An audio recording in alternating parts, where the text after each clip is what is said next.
Well, hello and welcome back to the Tao Manifesting Tarot. This is the tarot reading for people who are very serious about their manifested tarot readings and know what the purpose of tarot is. I've done tarot for over 20 years, astrology for over 50. Astrology is a knowledge of cycles. There's nothing magical about it. There's nothing satanic about it. It is simply knowing what's coming up. For example, we're in June now. The fact that I know that in a few days it's going to be July, is that satanic? No, it's knowing a cycle. It's understanding where you fit in that cycle. And that's what astrology is, which is why astrology is most helpful in two things. One, determining a person's strengths and weaknesses, their character, their personality. And two, for finding different times in their life, periods in their life. Some are going to be good, some are going to be not so good. Doesn't make any difference if you're rich. We all go through the shit wagon at one point or another, usually more often than not in our lifetimes. The rich people can hide them, poor people not so much. That's not the point. The point is the astrology allows you to kind of go with the tide, so to speak. You see what's coming up and you can kind of aim yourself, not totally plan, but kind of aim yourself for the energies and then make a decision. So that's kind of predictive. Tarot, on the other hand, is potential. You got 5 cards on the screen. It's all that you're going to see, by the way, on the screen is these 5 cards. I'm doing it to keep the distractions down. We have enough distractions in our life. They come at us from every angle, 24/7, 365, and that's done intentionally. We are in a psyops. We're in a psychological war, military grade, by the way. So they're throwing things at you from every direction they can, at every sense they can. They want to confuse you. They want to stupefy you. Because when you are stupefied, you don't make any moves. You don't make any decisions. You go nowhere. You're stuck. That's where they want you. So true manifesting says, I want to know what the energy is at this moment. If it applies to me, I'm going. If it doesn't apply, that's okay. It's okay. You know, let's say you have a job, you work 9 to 5. Okay, the clock hits 9 to 5 only twice in 24 hours. And only one set of those two numbers do you pay attention to. So the situation is this. Tarot is energy, frequency, which is the way the universe runs. If the frequency today doesn't really kind of get you, that's all right. There's tomorrow, there's next week, next month, next year. Believe me, there is no one tarot reading that applies to everybody.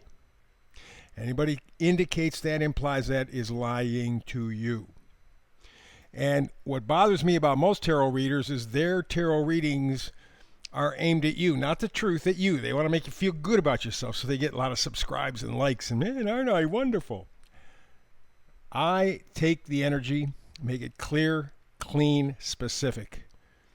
You figure out how it fits in your life. If it does, you know what to do next. I don't want any ambiguity.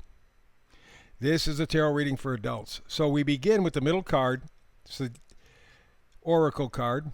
Kind of sets the stage, the tone for the reading. And today it's building blocks. So you see this gal standing on top of this pretty sizable, it looks like, bunch of blocks, figuring out what blocks to put where. I call it spiritual Lego. Alrighty? Very important stuff, spiritual Lego, putting all the parts and pieces. So this reading says, aha, I am working on constructing or reconstructing something. And in fact, the number up in the right-hand corner is 28. 2 means a decision. 8 means manifesting. 2 and 8 equals 10. You take that down to 1. You have a big decision. Now, you can choose to walk away because, remember, we're talking about potential. We're not talking about predicting. We're talking about potential. You can take the energy, if it resonates at all with you, and start to rebuild something. The building blocks, the spiritual Lego blocks. Or you can choose not to, to pass on it and say, I'm not going to do anything. Pretty much what I've done all along. And then I bitch about the results. This is your opportunity to change that. Now, let's go to our meme for today. It's from John Muir, a guy who was very well known for being in tune with nature. He was one of the people, I guess, in the late 1800s who was very instrumental in really kind of turning up our attention to the environment, how important it is. We spend more time on the climate. We don't spend very much time on the environment. I think it should flip, because I think it's the environment that affects the climate. But if we focused on that, we'd actually get things fixed up, and that's not the plan. Remember, I said they're here to confuse you as many ways as they can. So having you focus on the climate, much more important than focusing on the actual environment. Clean up the pollution. Get the crap out of our water, our food. That's the environment. You do that, you'll fix the climate. Anyway, John Muir said, I am losing precious days. I am degenerating into a machine for making money. I am learning nothing in this trivial world of men. I must break away, get out into the mountains to learn news, the real news. Again, here is somebody saying, don't worry about the climate. Focus on the environment. Clean up your own backyard. Watch the miracles happen. And that's really what the building blocks is all about. Clean up your own backyard. We begin with the King of Swords. King of Swords in the first position all the way to the left says your big mission in rebuilding, get the truth. Change your thinking.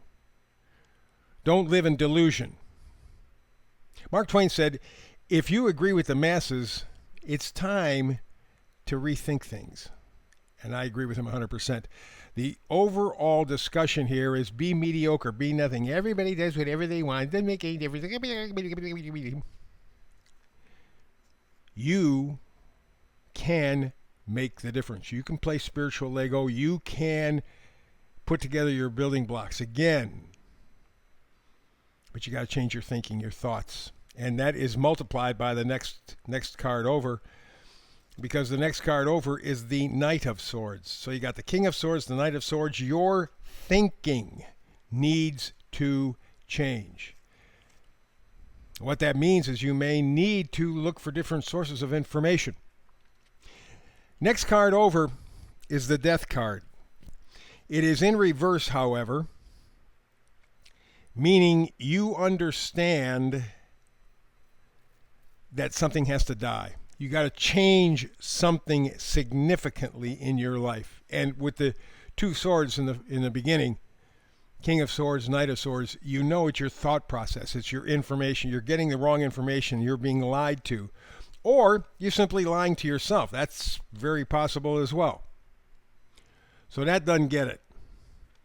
So you are being conditioned to say, if you want to end this trap you find yourself in, just like John Muir, I'm losing precious days. I'm degenerating into a money-making machine. I'm learning nothing in this trivial world. You want to change that. You got to change your thinking. And then the final card is the Knight of Wands. Wands are positivity, enthusiasm, joy, manifestation in a manner. You're plugged into your life. You're not living a life half-assed. You're actually plugging in, participating. You're getting out of the stands, going onto the field. It is your life after all. You only get one of them after all. And the Knight of Wands is confidence, courage, passion. That's what you need to find. That's your ticket to rebuild, to play the spiritual Lego. You have to be like John Muir and realize all you are is a money-making machine for somebody else. And in all of that money-making for somebody else, you gain nothing and you lose your integrity, you lose your soul. You can stop playing. Change your thinking. That is the Tao reading for today. Back again tomorrow with another. Between now and the next time you and I get together to talk tarot, peace and blessings.